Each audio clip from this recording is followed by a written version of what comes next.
The evening at my mother's house was as perfect as one could imagine. Candlelit tables, soft music in the background, and the familiar sound of laughter echoing through the spacious rooms. Nate's hand brushed mine as we walked into the grand dining area, his gentle smile warm and reassuring. "Look at this," Nate whispered, leaning in close. "Your mom outdid herself this time." I nodded, taking in the sight of guests seated around the elegant table. My mother, radiant as ever in a champagne-colored dress, laughed at something Richard had whispered in her ear. He stood tall and composed beside her, his easy charm drawing everyone's attention. My eyes drifted to him again. Richard! His presence was magnetic in a way I couldn't quite explain. There was something about the way he carried himself. Confident, but never arrogant. When he spoke, his voice had this calm, velvety tone that made you want to lean in just to catch every word. I shouldn't have been looking, but I was. Nate's voice broke through my thoughts. "Let's sit. I think dinner's about to start." We found our seats near the window, and the clinking of glasses signaled the start of the evening. Halfway through dinner, a low rumble of thunder rolled outside, and someone commented on the sudden change in weather. The lights flickered once, twice, and then everything went dark. A collective gasp echoed across the room, followed by nervous laughter. "Well," Richard's voice cut through the shadows, smooth and lighthearted, "I guess we're dining by candlelight now." Soft chuckles rippled across the table. I reached out instinctively, brushing Nate's arm, and he gave me a reassuring squeeze. The flicker of lightning lit up the room just long enough for me to see Richard standing by the window, looking out at the storm. Before I knew it, I had risen from my seat and walked toward the same window. Why? Maybe because the dim light made me feel invisible, like I could slip away unnoticed. I stopped beside him, pretending to be interested in the rain streaking down the glass. Richard glanced at me, a small smirk playing at the corner of his mouth. "Not a fan of thunderstorms?" he asked. "They're unpredictable," I said, folding my arms. "You never know if they'll pass or turn into something worse." He studied me for a moment, and then, with a tone that was both teasing and serious, he replied, "Sometimes the unexpected is what makes things interesting." Another flash of lightning lit up the sky, illuminating the faint lines around his eyes. There was something unsettlingly calm in the way he said those words, like he was talking about more than just the storm. Richard reached for a bottle of wine on the side table nearby and poured some into a glass. "Here," he said, holding it out. I took it, my fingers brushing against his. It wasn't much, just a fleeting touch, but my heart betrayed me with a quickened beat. "To embracing the unexpected," he said, raising his own glass. I hesitated for just a second before I clinked my glass against his. Our eyes met in the dim glow, and I felt something shift, something small but undeniable. His gaze held mine longer than it should have, and I felt an unfamiliar heat rise in my chest. The sound of someone clearing their throat behind us jolted me back to reality. I turned to see Nate making his way toward us, his silhouette framed against the candlelight. "Everything okay?" he asked, his smile as steady as ever. "Of course," I answered too quickly, stepping away from the window. My voice was light, but my thoughts were anything but. That evening, as we drove home in silence, I replayed that moment over and over. The quiet exchange by the window, the way Richard's words felt like more than just casual banter. Nate reached for my hand as he drove, and I smiled at him out of habit, though my mind was elsewhere. For the first time in years, something inside me stirred, and I wasn't sure if I was ready to face what it meant. The next morning, the house felt unnervingly quiet. Nate had left early for his flight, kissing me on the cheek before he grabbed his suitcase. "Call me when you're awake," he'd said with his usual soft smile. "I'll miss you." I'd nodded, murmuring that I would. The door clicked shut, and just like that, the silence swallowed the house whole. I sat at the kitchen counter, letting the stillness settle. My phone buzzed beside me. A message lit up the screen. You forgot your scarf. Pick it up when you can. Richard. I stared at the message longer than I should have, tracing the edges of the words in my mind. It was a simple sentence, neutral and polite, but somehow I felt the pull of something unspoken. A scarf. That's all it was. By the time I reached the front of Richard's office building, my pulse was a steady thrum in my ears. The sleek glass doors reflected the city's movement behind me, but inside, everything was calm and orderly. His assistant wasn't at the desk. I stepped through the hallway until I found the door slightly ajar. Come in! His voice called out before I could knock. I pushed the door open to find him seated behind his desk, the late morning sun casting a soft glow across the room. A low, jazzy melody played from the speakers, a song I didn't recognize, but one that made the air feel warm and slow. Richard looked up, his gaze meeting mine with a familiar steadiness. You didn't have to come today, he said, standing and walking over. I could have had it sent to you. I was out anyway, I lied. He reached toward the side of his desk, grabbing the scarf, and held it out to me. The movement was so casual, yet when our hands brushed, my skin felt like it had absorbed all the electricity from last night's storm. I took the scarf, but his hand lingered a second longer than necessary. I felt my breath hitch, betraying me. Neither of us spoke. There was something unbearable in the silence between us, a heaviness that pressed down with every second. He finally broke it. Is everything okay, Em? The way he said my name sent an ache down my spine. It wasn't anything extraordinary, but there was a softness in the way his voice wrapped around it. Yes, I said too quickly. Richard stepped closer, just slightly. The space between us narrowed until I could feel the warmth of him, as if the air itself had thickened. His eyes searched mine, like he was trying to figure out if I was about to run. I shouldn't have, I began. You didn't. His words cut through mine, quiet but resolute. My heart pounded so loudly, I was sure he could hear it. And then it happened. Neither of us moved in haste, but somehow we were closer. I felt his breath on my cheek. His lips brushed against mine, a fleeting, unspoken answer to everything we'd both been holding back. The kiss wasn't planned, wasn't soft. It was as if something in both of us broke loose at the same time. A brief, desperate moment. I pulled away first, trembling. My hand went to my lips instinctively, like I could wipe away the evidence of what had just happened. This is a mistake, I stammered, stepping back toward the door. I didn't wait for him to respond. The walls of the office seemed to close in as I hurried down the hallway, my legs feeling unsteady beneath me. By the time I reached my car, I was shaking. My fingers fumbled for the keys, and I sank into the driver's seat, staring out at nothing. My reflection in the rearview mirror showed flushed cheeks and wide eyes. I tried to steady my breathing, counting to 10, but no number could erase the fire still burning in my chest. The smell of coffee filled the kitchen as I flipped pancakes on the griddle, the golden edges crisping perfectly. Nate hummed behind me, scrolling through his phone at the dining table. I watched him out of the corner of my eye, his hair still damp from the shower, wearing the faded navy t-shirt I'd bought him for his birthday. It was a peaceful, familiar morning. This was supposed to feel normal. Smells amazing, Nate said, looking up with that boyish smile that always made me think of our first dates. I forced myself to smile back. Hope it tastes as good as it smells. As I placed the plate in front of him, he grabbed my wrist playfully and kissed my hand. You spoil me. I laughed softly, but the sound felt hollow to my own ears. I pulled my hand away gently, turning back toward the counter to pour another cup of coffee.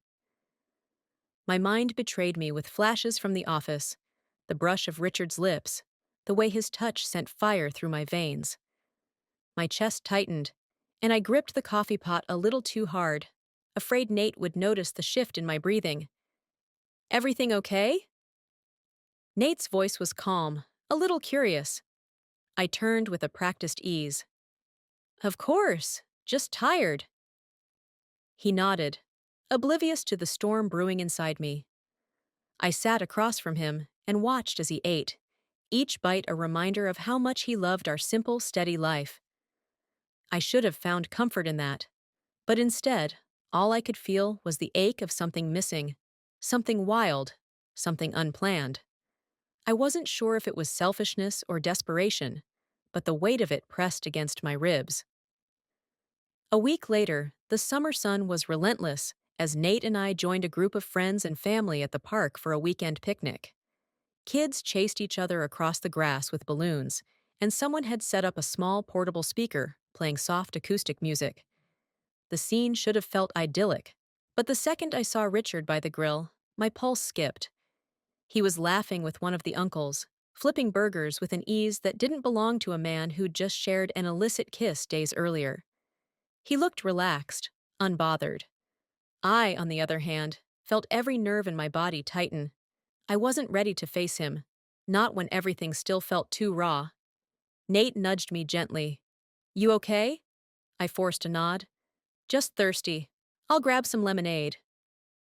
I made my way to the drinks table, taking slow, measured steps to clear my head. But when I turned, Richard was there, his hands resting casually on the edge of the table, too close to mine. Need help? His voice was low enough that only I could hear. I shook my head, trying to appear unfazed. I'm fine. You've been avoiding me, he said, not as a question, but a quiet observation. I swallowed hard. We're at a family picnic, Richard. Let's not do this. He didn't move away. His gaze met mine with a calm intensity. You think you can just pretend it didn't happen? I tightened my grip on the plastic cup, my knuckles whitening. We don't have a choice. Richard tilted his head slightly, a knowing look in his eyes that made my skin burn. Funny thing about choices. We always have them. Before I could respond, Nate called out my name from across the lawn. I flinched at the sound, taking a step back as if I'd been caught. Richard stepped away with a small, unreadable smile. By the time I returned to Nate's side, my hands were still trembling slightly. As the sun began to dip lower in the sky, someone clinked a glass, signaling a toast. Richard stood with his drink raised, his expression light but deliberate. I'd like to propose a toast, he began, his voice steady enough to draw every gaze. To those who have the courage to change. To those who embrace the unexpected. His words floated above the crowd, harmless to most ears. But to me, they were a direct strike, leaving my heart pounding in my chest. His eyes flicked to mine for only a moment, but it felt like an eternity. I clinked my glass against Nate's with a forced smile, pretending not to notice the weight of Richard's gaze still lingering. Nate leaned in, whispering, That's a bit dramatic for a summer picnic, don't you think? I laughed too quickly, trying to mask the nausea building inside me. Yeah, definitely. But I wasn't sure if I was trying to convince him, or myself. The idea came to Nate over breakfast. I had been staring blankly at the edge of my coffee mug, swirling the last bit of cream, when he put his hand over mine and smiled. Let's get away for the weekend, he said, his voice warm with excitement.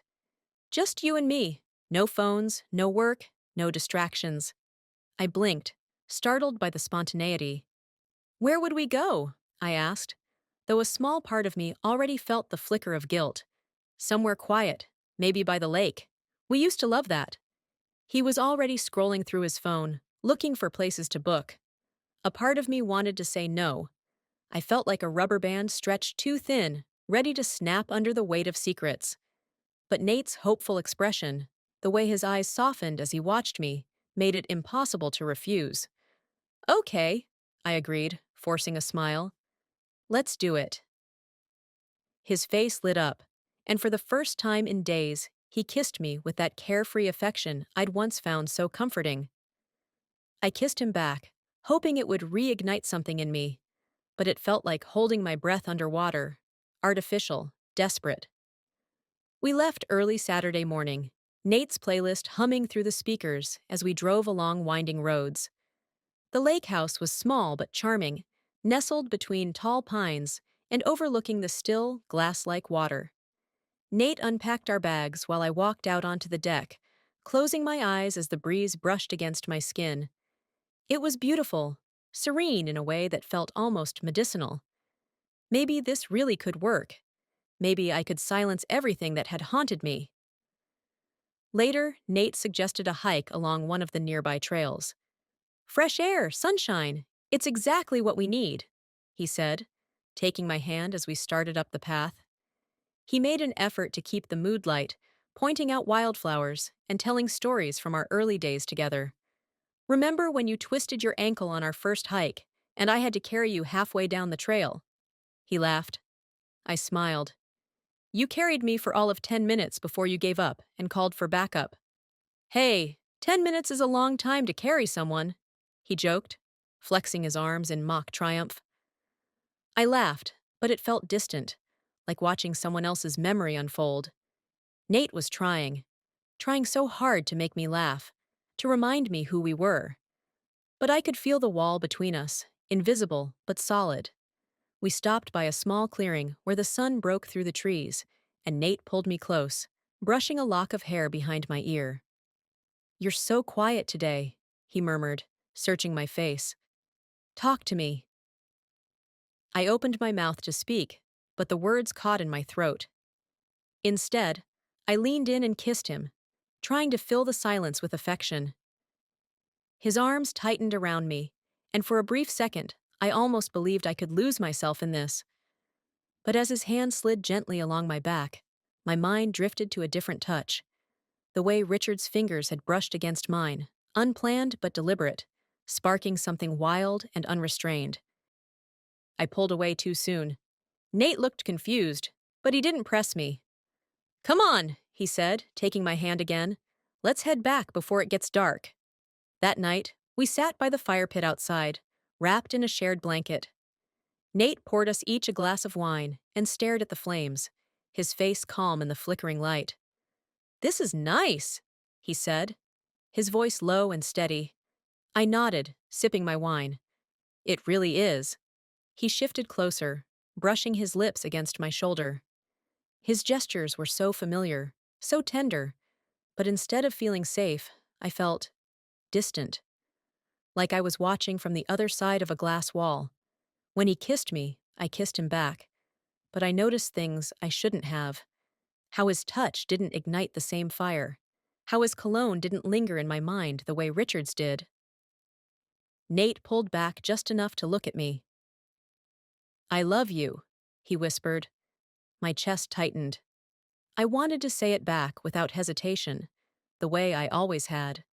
But the pause stretched a second too long before I forced the words out. I love you too.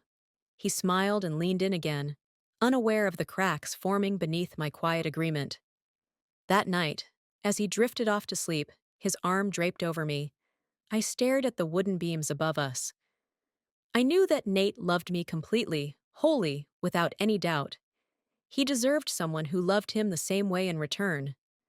But all I could feel was how quiet the room was, and how loud my thoughts had become. The city lights blurred against the window of the taxi as I leaned back, replaying the dinner I'd just had with Claire. She had talked about her promotion, her upcoming trip to Italy, and all the excitement her life held. I'd nodded and smiled in the right places, but I hadn't really been there. My mind had drifted the entire time, searching, restless. When the taxi pulled up in front of the hotel where Claire had insisted we meet for dinner, I decided to step inside and use the restroom before heading home.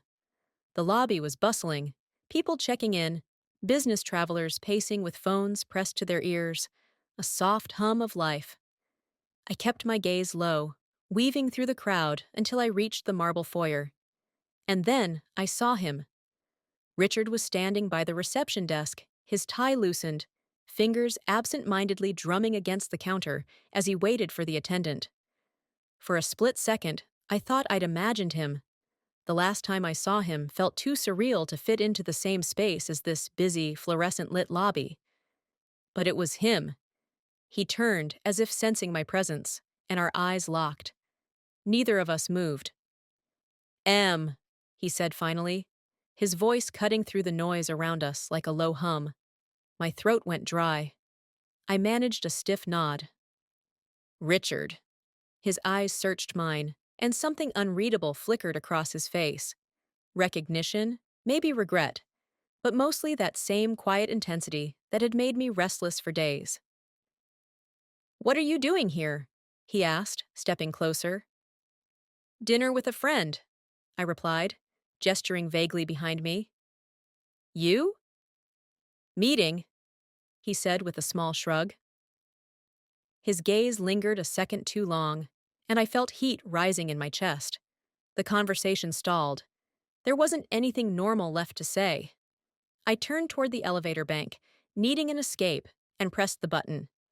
Richard followed, stopping a few steps away, as if respecting some unspoken rule, but unwilling to let me go completely. The elevator doors slid open with a soft chime.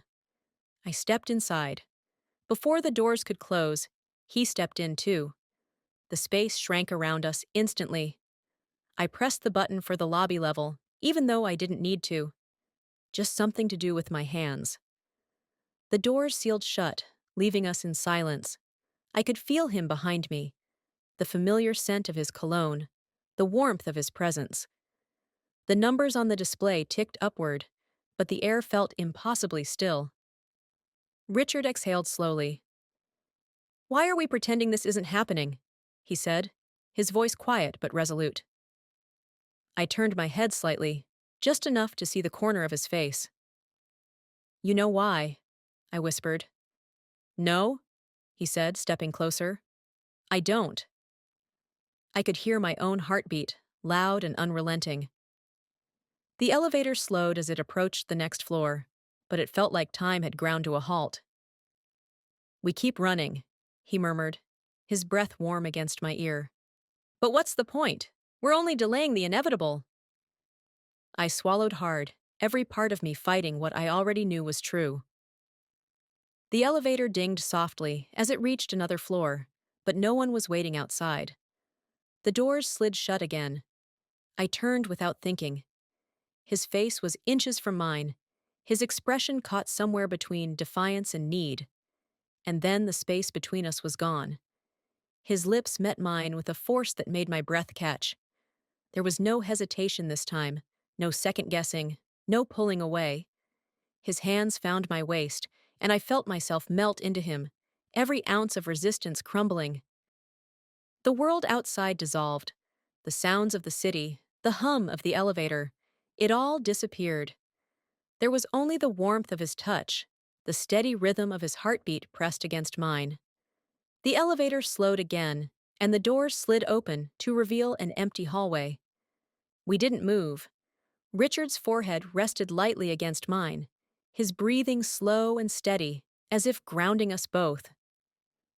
"We shouldn't," I whispered, though my hands still gripped the fabric of his jacket. He pulled back just enough to meet my gaze. But we did, and I knew, as I stood there in that tiny space, that whatever came next wouldn't be simple. The line had already been crossed. There was no way to undo it. The morning light streamed through the bedroom window, casting long streaks of gold across the sheets. I lay still, eyes tracing the familiar pattern of the ceiling, listening to Nate hum in the shower. The sound used to bring me comfort, a sign of our quiet, shared routines. But now, it felt like a cruel reminder of everything I'd tainted. I closed my eyes, trying to breathe through the ache in my chest. I told myself that today would be different, that I could fold back into normalcy, erase the past few days like chalk wiped from a board. I got up, dressed, and forced myself to move as if I were still whole. Nate came into the kitchen with damp hair and an easy grin, already in weekend mode. He kissed my temple as I poured coffee into our mugs. "Big plans today?" he asked, wrapping an arm around my waist. His touch was light, affectionate, but I flinched, barely noticeable, but enough for him to pause. I shook my head, trying to cover the moment. "Just errands," I said, avoiding his eyes. Maybe a trip to the market. Nate tilted his head, studying me. You've been quiet lately. I forced a smile. Just tired. He nodded, but there was a shadow of doubt in his expression as he took his coffee and walked to the living room. I watched him, my stomach twisting. Every small kindness felt unbearable. He deserved more than this, more than me, cracked and distant. That afternoon, I cleaned the house with a kind of frantic purpose, scrubbing countertops and wiping windows as if I could somehow cleanse myself in the process. My phone buzzed on the table, and I froze when I saw Richard's name flash across the screen. We need to talk. I swiped the message away and shoved the phone deep into my pocket, but the weight of it lingered like a brand against my skin. When Nate came home from his run, his shirt damp and clinging to his chest, he caught me staring blankly out the window. Everything okay? He asked again, his voice softer this time, as if he already knew the answer. I nodded too quickly, my pulse thudding in my ears. I'm fine. He reached for a towel, wiping the sweat from his face, and his phone pinged with a notification from the counter where he'd left it. I watched him glance at it, then look back at me. You've been getting a lot of messages lately, he said, his tone casual but careful. Someone from work? I swallowed hard, feeling the ground shift beneath me. Something like that. Nate didn't press, but I could see the tension in his jaw. He wasn't the type to pry. He trusted me. But that trust made the silence between us sharper, unbearable. That night, as we lay in bed, Nate's breathing slowed into sleep beside me, steady and calm. I stared at the ceiling again, trapped in the weight of my own thoughts. I couldn't keep living like this, couldn't keep pretending. The guilt was corrosive, eating away at everything I'd built with him. I shifted carefully out of bed and padded into the dimly lit living room, wrapping a blanket around my shoulders. I sat on the couch and replayed everything: the storm, the office, the elevator. The moments blurred together, but the truth remained unchanged. I heard footsteps behind me. Em? Nate's voice was quiet, groggy. He rubbed his eyes and came to sit beside me. What's going on? I looked at him, really looked at him. His hair was messy, his face full of concern, and it broke something inside me. My voice cracked, and I stopped. The truth was right there, a breath away from the surface. Nate reached for my hand, squeezing gently. You can talk to me, he whispered. Whatever it is, I just want you to be honest. My chest tightened painfully. I wanted to tell him everything, but the words caught like thorns in my throat. If I said them out loud, the life we'd built would shatter. Tears welled up, and I blinked them away, shaking my head. I'm just lost, I said finally, my voice small and unsteady. He pulled me into his arms without hesitation, holding me tightly. I buried my face against his shoulder, feeling the warmth of his embrace, but also the weight of the distance between us. I'm here, he murmured. I clung to him, knowing that for now, the truth would stay buried. But deep down, I also knew that secrets like this had a way of surfacing, eventually. And when they did, there'd be no going back. The late afternoon sun bathed the garden in soft gold as I stepped onto the stone path leading to the terrace. The air smelled of summer, fresh earth, sun-ripened fruit, and the faintest hint of lavender from the hedges nearby. Richard was already there, crouched beside a wooden crate filled with peaches, plums, and small green melons. He looked up when he heard my footsteps, a slow, familiar smile spreading across his face. I was starting to think you'd changed your mind, he said, brushing the dirt from his hands. I shook my head and forced a small smile. Just got caught up. He stood and motioned toward the row of crates. Here we are, the finest selection you'll ever see. I reached for one of the melons, feeling its smooth surface under my palm. It was warm from the sun. Richard leaned in just slightly, watching me. Show me, he said with a playful grin. Which one's the ripest? I laughed, a soft, breathy sound that barely felt real. They all look the same to me. No way, he said, shaking his head with mock seriousness. There's always one that stands out. The moment was light-hearted, almost absurdly so, considering the storm of emotions beneath the surface. But maybe that was why it felt like such a fragile reprieve, a single fleeting moment where we could pretend things weren't falling apart. I set the melon back in the crate and turned to face him. His expression softened, the teasing edge fading. I need to tell you something, I said quietly. He straightened, his smile dimming as he studied my face. Go on. I took a deep breath, feeling the weight of every word before it even left my mouth. Whatever this is between us, it has to end. I met his eyes, willing myself not to look away. I can't do this anymore. Richard's jaw tensed for a moment, and he let out a slow exhale, nodding as if he'd expected this. You're sure? He asked, though his voice was calm. Yes. My voice didn't waver this time. I'm sure. He stepped closer, but there was no anger in his movements, only quiet acceptance. He reached out and brushed a stray hair from my face, the gesture painfully gentle. You can leave, he said softly, but you'll always remember. I blinked back the sting of tears, refusing to let them fall. I knew he was right. Some things leave marks that time doesn't erase. I took a step back, then another, until the warmth of his hand no longer reached me. I turned and walked toward the path without looking back. Each step felt heavier than the last, but I kept going. When I got home, the house was quiet. Too quiet. Nate's things were still scattered where he'd left them. His running shoes by the door, a coffee mug on the kitchen counter, his favorite book face down on the couch. It was all so normal, so painfully familiar. But it wasn't home anymore. I sank onto the couch, pulling my knees to my chest as the evening light shifted to shadows. Memories swirled like ghosts around me. Richard's laughter by the terrace, Nate's sleepy murmurs in the mornings, the warmth of arms that once felt like safety. I'd made my choice, but instead of peace, there was only emptiness. I had walked away from Richard, but in doing so, I'd lost something that felt irreplaceable. And Nate.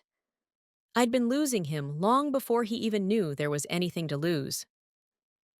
The quiet pressed in around me, thick and suffocating. The tears I'd held back finally broke free, silent and unstoppable.